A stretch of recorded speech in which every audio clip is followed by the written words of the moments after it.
ધાનેરા द्वारा आयोजित रबारी समाज शिक्षण रथનું समापन समारोह અને नवीन शिक्षण संकुलની भूमिपूजन समारोह शिक्षण संकुलના भूमिदाता रबारी समाजना दानवीर रत्न અને सर्व समाजने સાથે લઈને ચાલનાર शिक्षण प्रेमी धारासभ्य मावजीभाई देसाई सहित संत महंतो અને राजकीय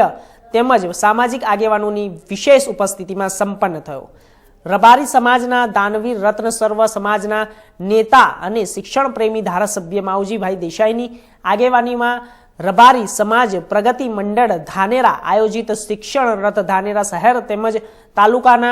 62 गामों वसवाट करता रबारी मालधारी समाजना गामों में शिक्षण रथ थकी 13 करोड़ करता वधु दान एकत्र करवामां आव्युं। लाभ पाचमथी शरू थयेला शिक्षण रथनुं समापन समारोह और नवीन शिक्षण संकुलनो भूमिपूजन समारोह शुक्रवारे धानेरा खाते शिक्षण संकुलना भूमिदाता और धारासभ्यना अध्यक्ष स्थाने संत महंतो तेमज सामाजिक और राजकीय आगेवानोनी विशेष उपस्थिति में योजायो हतो, जेमां धारासभ्य मावजीभाई देसाई, राज्यसभा पूर्व सांसद सागरभाई रायका, डीसाना पूर्व धारासभ्य गोवाभाई रबारी सहित समाज आगेवानों અને યુવાઓનું મોટી સંખ્યાઓમાં ઉપસ્થિત રહ્યા હતા। कुलजनं प्रभवस्य लज्जां आत्मपरिपालय देवी सुवर्ण किं वर्णयामः।